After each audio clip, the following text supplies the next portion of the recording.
Back in 2020, I started a charity to support the homeless called Emma's Winter Bundles. I sew hats, mittens, and neck warmers, package them with other necessities into bags, and deliver them to people living on the streets and in shelters in Ottawa and beyond. In that year, TSN covered a story on me, and that helped launch all of my success. Huge thanks to you guys for helping me out doing this, because without you, these people would not be getting these bundles before Christmas, and winter is like very soon. So again, thank you so much, and let's get into showing you guys what we're going to be doing today.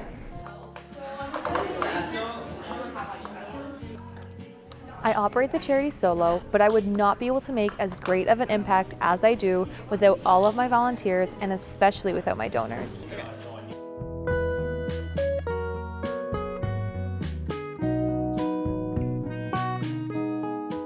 In total, Canada has 86,000 charities. According to the 2023 Giving Report, 22% of Canadians are expected to rely on these services for their basic needs within the next year. At the time when I started my charity, within the first month, I had only raised about $3,500.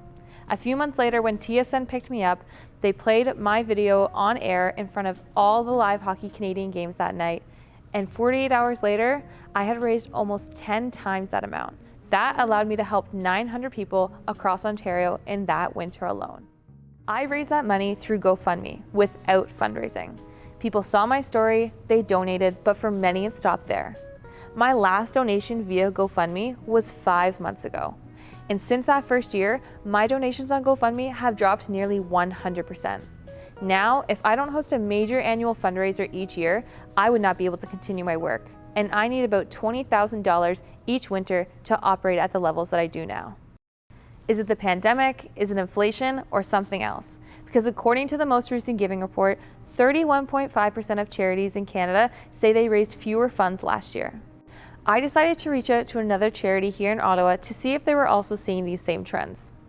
The Bruce House is a small local charity that is dedicated to supporting those living with HIV. They have also experienced these same declines. So we've seen a drop of 19.7% in donations in the last 3 years, which is significant for us because almost half of our budget is donations, fundraising events, and one-time grants. Some of it was a pre-COVID trend that's continuing. A lot of it has to do with the current economic climate where everybody's worried about paying their own bills, groceries are going up, so there's less to give. This is our pantry. All of this food is from the Ottawa Food Bank. So we had a delivery last week, and as you can see, this is getting pretty empty now. We'll probably need another delivery next week. According to the Giving Report, 15% of Canadians say they can't afford their own basic necessities, let alone donating to others. So it seems as though the Bruce House and I are experiencing the same declines with our donations. The bulk of my donations sparked back from that TSN video. People donated to my cause because they directly saw through the video how bad the homelessness crisis was at the time and how urgent it was. But the truth is, it's always urgent. Now, if I don't hustle and fundraise through Giving Tuesday, my golf tournament, and seeking volunteers, my charity would not exist. Harwood House is another small charity in Ottawa who's experiencing the same trends. 22,000 people walk through their doors every year for their services. It is the umbrella organization for 24 charities and nonprofits in Ottawa serving those who are marginalized. I asked Mo if they've ever feared the thought of shutting down. I think every small charity, including Harwood, knows that fear. You don't let fear get in front of your mission. The moment fear of closure gets in front of you, that's when your drive to survive reduces to a point where you don't believe you can keep going.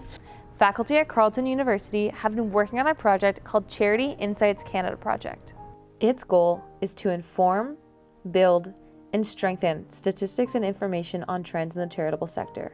Their data aligns with the realities the rest of us are facing. The overall trend in philanthropy, both giving and volunteering, is quite clear, and it's been evident for a number of years, probably for a decade. And that trend is that individual rates of giving and volunteering, and the amounts that people give and volunteer are in decline. We have data for that, of their long-term financial viability over 50% say they have concerns about their viability. Those concerns about viability also come from the recent surge of demands for services that charities offer.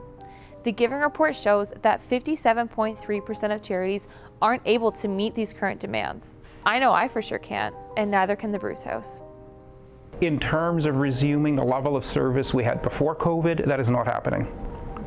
I think we're at a point where you're chasing priorities to say which is the most urgent priority today. And so, Bruce House and Heartwood House both say that it's about time that charities reimagine their approach, thinking beyond the traditional ways of giving to make their organizations more sustainable for the long term. Well, I think I said just a few moments ago that small charities are really exploring that piece of is there a social enterprise initiative that's more about us standing on our own 2 feet than it is about seeking out donations, and can fundraising through these social enterprises have a role? And it's an interesting step in the life of small charities. For example, Heartwood House has created a long-term social enterprise partnership with OC Transpo. They administer the Lost and Found, and the city pays them to operate it. Also, when someone searches up OC Transpo on Google, it takes them right to the Heartwood website, so it's also another way to drive traffic for themselves.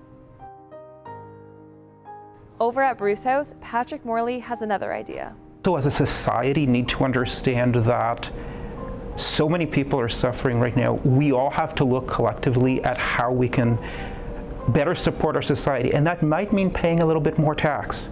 I would say that the days in Canada when we could say we have a social safety net, if something happens to you, we'll be okay, and the days when our charitable sector was there for crisis and emergencies, those days are gone.